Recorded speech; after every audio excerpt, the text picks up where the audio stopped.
The village of Ulo-Mmiri sits beside a slow brown river in Enugu State, southeastern Nigeria. It is the kind of place where the mango trees are older than the oldest grandmother, where the church bell and the masquerade drum can be heard on the same Sunday morning, and where everybody knows your name, your mother's name, and the name of whatever secret you tried to bury 10 years ago. It is 2009. The Harmattan wind is blowing dry and dusty from the north, and in a modest 3-room house at the edge of the compound of the Okafor-Nwosu family, a 14-year-old girl named Lena is sleeping the deep, heavy sleep of the innocent. Her mother, Roseline, a woman caught between Jesus and the old gods, between love and desperation, kneels quietly beside the bed. In her shaking hand is a small pair of nail clippers. Tears are running down her face. She is not smiling. She is not evil. She is a mother who has run out of options. By morning, Lena will wake up and something will be different. Her eyes will carry a light nobody put there. Her voice will land on people's hearts like a warm hand, and the village of Ulo-Mmiri will never be the same again. But the real story is not the girl. The real story is every person who built their hope, their fear, and their secret on top of what happened to her. Welcome to Iva Stories, the home of Africa. Best folk tales and real stories. Like and don't forget to subscribe to the channel. The Harmattan came early to Ulo-Mmiri that year. By October, the air was already dry enough to crack your lips and fill your nostrils with fine red dust. Inside the Okafor-Nwosu compound, 3 years after Lena died, Roseline was barely holding herself together. She was 42, though the compound women said she looked 55. Not from ugliness, but from grief. And grief will do things to a face that no cream can fix. Leonard had died from a snake bite, said the hospital. But in Ulo-Mmiri, a man doesn't die from a snake bite at 44 unless somebody sent the snake. Roseline never entertained the whisper. She was a Baptist woman, carrying her Bible to church every Sunday with the grip of someone holding on to something. She raised her 3 children the same way. Sandra, the eldest, married off to Port Harcourt. Tobena, 17, with his father's forehead and his mother's stubbornness. And Lena, 14 years old, the last one, the quiet one. It was Lena that was breaking Roseline's heart.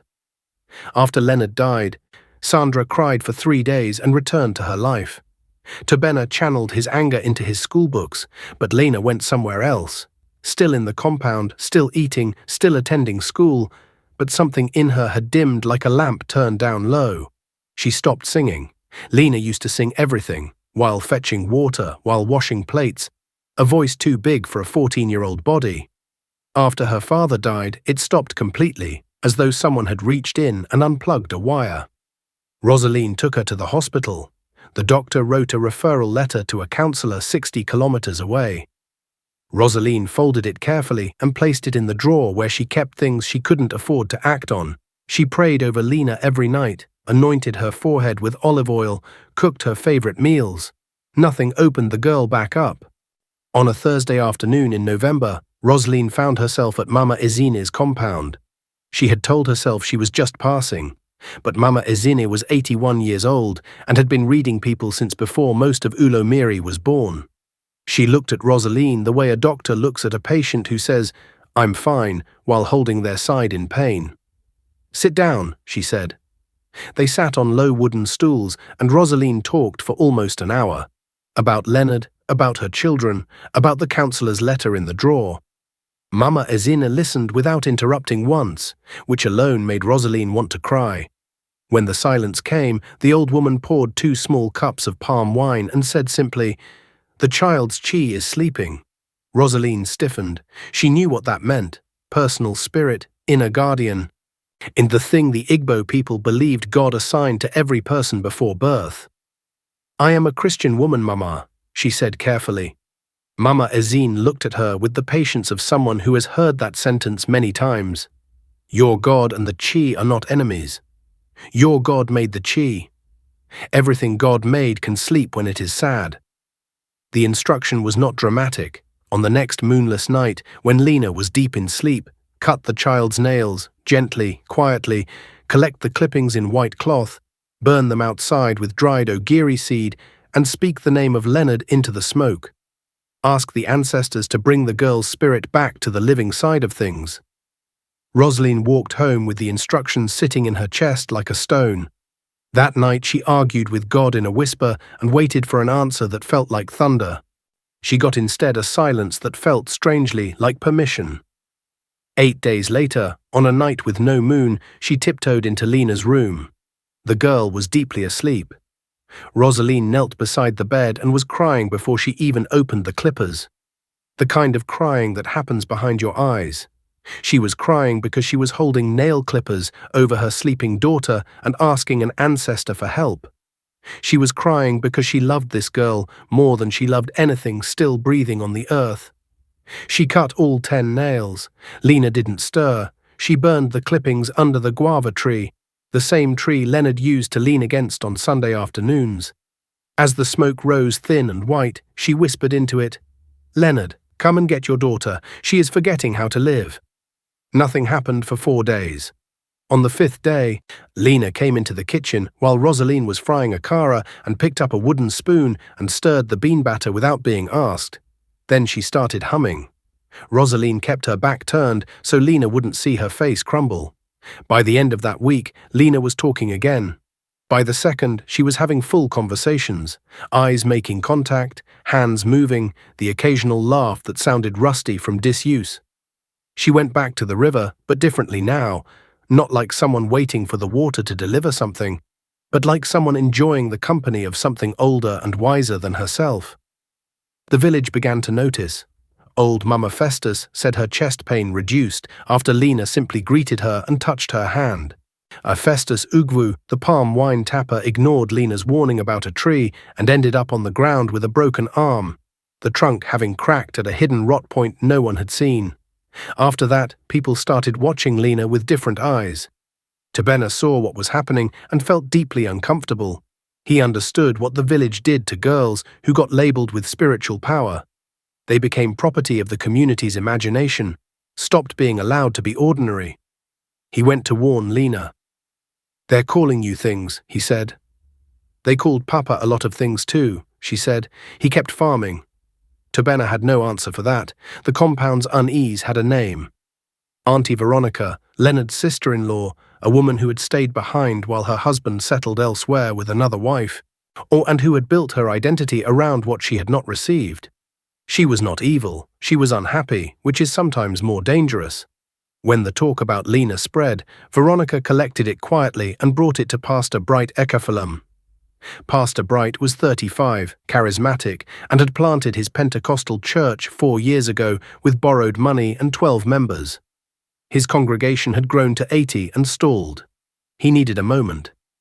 He was a man of genuine faith, which made him more complicated than a simple villain, and he truly believed the old practices were dangerous. When Veronica told him about the nail cutting, the Ulo-Mmiri smoke, the speaking into the fire, his jaw tightened. He waited 3 weeks, then began a sermon series, carefully, with plausible deniability, preaching about a mother in a certain village who had turned to ancestral practices in her moment of fear. The village knew exactly who he was talking about. He never used a name. He didn't need to. The church grew by 40 new members in 2 months. Veronica sat in the front row every Sunday, her wrapper pressed sharp as a blade. Meanwhile, Elder Chidi Nwosu, Leonard's father, 74, a man who had decided to become furniture because the world had gotten too complicated, heard the sermon repeated word for word by a compound woman. He sat in his obi, chewed his collar nut slowly, and said nothing for a long time. Then he told Tobena, "Whatever your mother did, she did with clean hands and a clean heart. Remember that?" "You knew," Tobena said. "Mama Ezine told me first. I told her to guide your mother carefully." "Then why doesn't anyone say that publicly?" The old man stood slowly. "The truth is a seed. You cannot plant it in dry ground, you must wait for rain." Lena, for her part, began finding her way to Mama Ezine's compound the way water finds its way to a low place. Not through planning, but through natural gravity. What the old woman taught her were not spells or rituals. They were observations. A river does not fight its banks. It goes around, but it always arrives. People who are afraid of you are usually afraid of themselves. You are just the mirror they are standing in front of. Lena absorbed these things the way dry ground absorbs rain, completely storing what it needed. The village council meeting was called on a Friday. It was framed as a community dialogue on matters affecting the spiritual and social harmony of Ulo-Mmiri, the language councils use when they want to do something personal and call it civic. About 60 people came, more than a dialogue, almost a trial. Roseline sat in the second row with her Bible in her lap, her face still, her jaw set. Grace Obiora was beside her, an elegant woman publicly mistaken for content simply because she lived in the largest house on the main road, while privately surviving a husband who spoke to her with precision and without warmth. Lena sat 3 seats down, between Nkechi and an elderly woman who had brought her own stool because she didn't trust plastic chairs. Several people spoke. A woman gave a testimony about a dream in which the village was in darkness and a young girl was at the center of it. She did not use Lena's name. She used the phrase, "a certain child among us." Pastor Bright, seated nearby, kept his face composed. Then Chief Godwin Naji, 80, partially deaf, holding the traditional Ozo title, stood up slowly. "I have been in this village since before some of your fathers were born. I have seen many things that were called demonic that turned out to be just unusual. And I have seen many things that were called holy that turned out to be just politics." He looked directly at Pastor Bright. "A mother who cleans her grieving child by the old method is not your enemy, Pastor. And she is not a sinner. She is a mother. Try to keep the difference clear." Then Grace Obiora stood, not because she had planned to, but because she realized that sitting down was no longer a neutral act. "Roseline Okafor buried her husband alone," she said. "She raised 3 children alone. She fed them, schooled them, carried this compound without complaint for 3 years. And when her daughter began disappearing into grief, she went to an old woman for advice and did what she was told with love. That is the full story. Everything else is what we added." She looked at Veronica. "You have known the full story from the beginning. Ask yourself in the quiet tonight why you chose to tell only part of it." For the first time in the memory of anyone present, Auntie Veronica had nothing to say. Then Elder Chidi stood. The gathering went quiet, the way a room goes quiet when someone very old and very certain walks to its center. "Mama Ezine told me what she told Roseline before she told Roseline. I gave my blessing. I am Leonard's father. What Roseline did was done with my knowledge and with the blessing of this family's ancestors. If anyone in this village has a case to make, they must make it to me first." He sat down. Nobody had a case to make. And then Lena stood up. She did not ask for permission. She simply stood the way a person stands when they have decided that sitting has cost them enough. She was 16, wearing a plain blue dress, her hair in 2 braids, every mother's daughter and every father's child and every village's future standing in the afternoon light. "You are trying to decide what I am. Some of you think I am a blessing. Some think I am a warning. Some think my mother did something wrong. Some of you are afraid, and you are covering the fear with concern. I am Leonard Okafor's daughter. I am Rosaline's daughter. I am a student at Ulo-Mmiri Community Secondary School, and my result last term was 3rd in my class. I am not a prophetess. I am not an Ogbanje. I am a girl who lost her father, and my mother loved me back to life. That is the only miracle that happened in this compound. A mother and love, done quietly. At midnight." She sat back down. The silence lasted a full minute.